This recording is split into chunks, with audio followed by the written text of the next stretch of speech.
চারদিকে যেন শুধু যুদ্ধ আর যুদ্ধ। এই যুদ্ধের বিষাক্ত বাতাস যেন ভারত বাংলাদেশেও এসে পড়েছে। যে কোনো মুহূর্তে ভারত বাংলাদেশে আক্রমণ করতে পারে। কারণ সাম্প্রতিক সময়ে ভারতের সবচাইতে বড় মাথা ব্যথার কারণ হয়ে দাঁড়িয়েছে বাংলাদেশের রাজনৈতিক প্লট পরিবর্তন। বাংলাদেশ আর কারো নিয়ন্ত্রণে নেই, আর এ কারণেই তারা বাংলাদেশকে পরোক্ষভাবে দখল করার হুমকি দিয়ে আসছে প্রতিনিয়ত।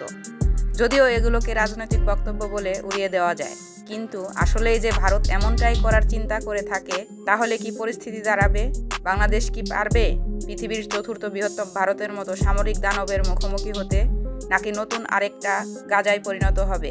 নাকি ভারত বাংলাদেশকে আক্রমণ করলে নিজেই বিভক্ত হয়ে যাবে, আলাদা হয়ে যাবে সেভেন সিস্টার্স? আজ চলুন সেই বিশ্লেষণ করা যাক। ভারতীয় সেনাবাহিনীর সংখ্যা প্রায় 13 লাখ, আর চীনের পর পৃথিবীর দ্বিতীয় সর্বোচ্চ সৈন্যের অধিকারী দেশ।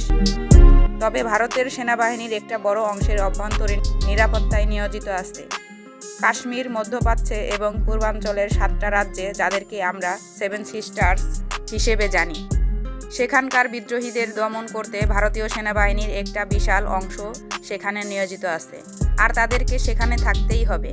তা না হলে সেভেন সিস্টার্স সহ আরও বেশ কিছু রাজ্য বিভক্ত হয়ে যাওয়ার প্রবল সম্ভাবনা আছে। অন্যদিকে পাকিস্তানের সেনাবাহিনীর একটি ব্লেজার সবকিছু মিলিয়ে প্রায় 7 লাখের কাছাকাছি, যাদের একটা বড় অংশ সবসময় ভারতকে আক্রমণ করার সুযোগ খুঁজতে মুখিয়ে থাকে। আর এতে করে ভারতীয় সেনাবাহিনীর অন্ততপক্ষে 8 লাখ সৈন্য প্রয়োজন পাকিস্তানে ও নিজেদের অভ্যন্তরের সব সংকট মোকাবেলা করতেই।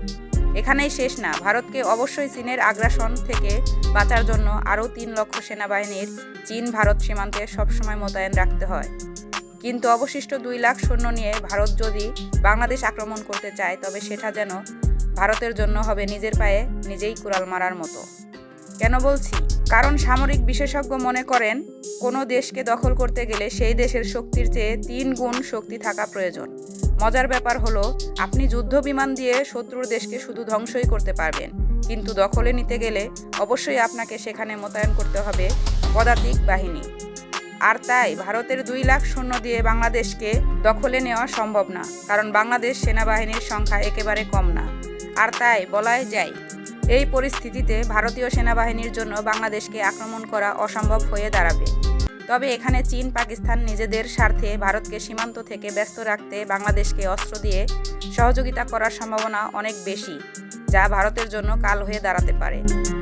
কিন্তু ভারতের সক্ষমতা কিন্তু এখানেই শেষ না, কারণ তাদের আছে পৃথিবীর অন্যতম আধুনিক এবং বিশাল শক্তির বিমান বাহিনী।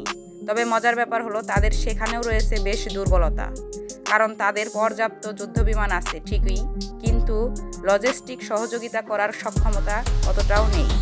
কারণ ভারতীয় বিমান বাহিনীর 10টা হেভিওয়েট পরিবহন বিমান এবং 30টা মিডিয়াম ক্যাটাগরির লজিস্টিক বিমান রয়েছে, অথচ ভারতের মতো একটা বিশাল দেশে সৈন্য এবং রসদ মোতায়েন করতে এই কিছু ট্রান্সপোর্ট বিমান কোনোভাবেই যথেষ্ট হবে না। যেমন 2020 সালের চীনের সংঘর্ষের সময় ভারতের ট্রান্সপোর্ট ফ্লাইটের অভাব স্পষ্ট হয়ে উঠেছিল। বেশ কয়েক সপ্তাহ সময় লেগেছিল ভারতের সৈন্য এবং সরঞ্জাম মোতায়েন করতে। এর ফলে বাংলাদেশের বিরুদ্ধে যুদ্ধ করতে গেলে ভারতের বিমান বাহিনী লজিস্টিক ফ্লাইট কোনো বড় ভূমিকা পালন করতে পারবে না।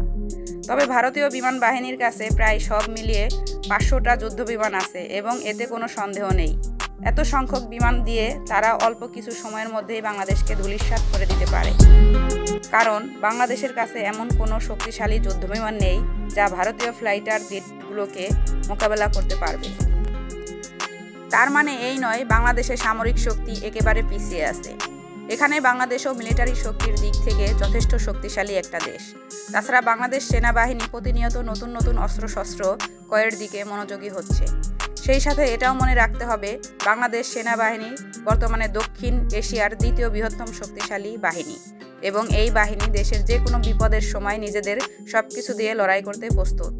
এমনকি এটা বললেও ভুল হবে না যে বাংলাদেশ সেনাবাহিনী পেশাদারিত্ব এবং দক্ষতা ভারতীয় সেনাবাহিনীর চাইতে অনেক এগিয়ে।